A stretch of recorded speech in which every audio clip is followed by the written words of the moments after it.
Brother. ஆனா நேர்ல பார்த்தது இல்ல. போன் மூலியமா தான் என்ன விசாரிப்பாங்க, பேசுவாங்க. நெறைய உபத்திர பாதையில நான் நடந்து வந்திருக்கேன். அப்பல்லாம் சிஸ்டர் ஒவ்வொரு வசனம் சொல்லி எனக்கு நெறைய ஆறுதல் சொல்லியிருக்காங்க. அதனால சிஸ்டருக்கு நன்றி சொல்லிக்கிறேன். எனக்கு நான் எங்க வீட்ல இருந்தேன். அப்ப எனக்கு சரீரம் ரொம்ப பலவீனமா இருந்ததுனால சிஸ்டர் ஒரு நாள் பிரேயர் பண்ணி, "நீ இங்க இருந்து போயிடுமா வேற வீட்டுக்கு" அப்படின்னாங்க. ரொம்ப நாளா வீடு தேடிட்டு இருந்தோம். 2 பொம்பள பசங்க வச்சிருந்ததுனால, நானும் ஒர்க்குக்கு போயிடுவோம். அவரும் போயிடுவாரு. பசங்கள பாத்துக்க ஆள் இருக்கான்னு சொல்லிட்டு, சரி எதிர்க்கவே நாங்க வீடு பாத்துட்டு அட்வான்ஸ்லாம் கட்டிட்டோம். ஆனா எங்களுக்கு போகவே முடியல. ஒரே தட. சரீரமும் ரொம்ப பலவீனமா ஆயிக்கொண்டே போயின்னு இருக்குது.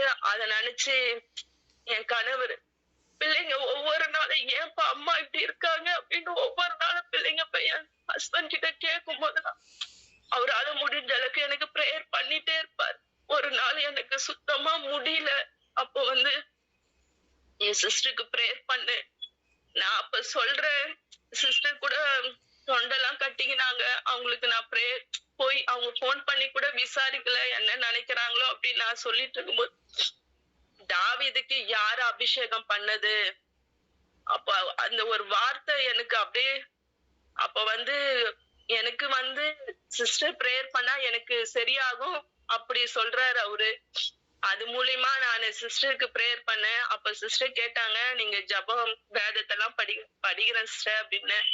அப்போ சொன்னாங்க, அந்த வீடு எப்படியா போனீங்களா? இன்னும் இல்ல சிஸ்டர், அட்வான்ஸ் கட்டிட்டேன். ஆனா இன்னும் போக முடியல அப்படின்னு சொன்னேன். அப்போ அன்னைக்கு ஜெபிச்சாங்க, திறந்த வாசல வைக்கிற தடைகளை உடைட்டு நீங்க போவீங்கன்னு. மறுநாளே அங்க கரண்ட் கிடைச்சது. போக கிருபை செய்தார் கர்த்தரு.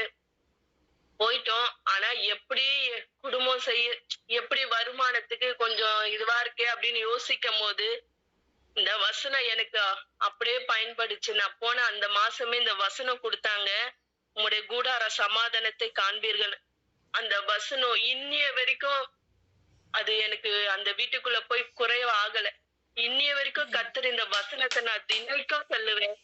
இந்த வசனத்து மூலமா கர்த்தர் நிறைய எனக்கு அற்புதம் செஞ்சார். எப்படிடா 2 பிள்ளைங்களை வச்சுட்டு வாடகை கட்டணுமே, இதெல்லாம் ரொம்ப கஷ்டப்பட்டேன். அப்ப இந்த வசனத்தை வச்சு ஒவ்வொரு நாளும் நான் கண்ணீரோட தான் ஜெபிப்பேன். இந்த வசனம் எவ்வளவு உண்மை உள்ள வசனம் நான் அப்ப உணர்ந்தேன் நானு. சரி இந்த மாசம் லாஸ்ட்ல சாட்சி சொல்லலாம் அப்படின்னு.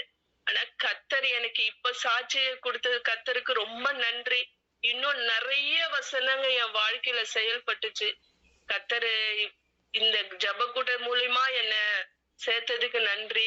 எனக்காக பிரேயர் பண்ண சிஸ்டர் பிரதருக்காக ரொம்ப நன்றி. இயேசு நாமத்தில் ஜெபிச்சுள்ள பிதாவே, ஆமென்.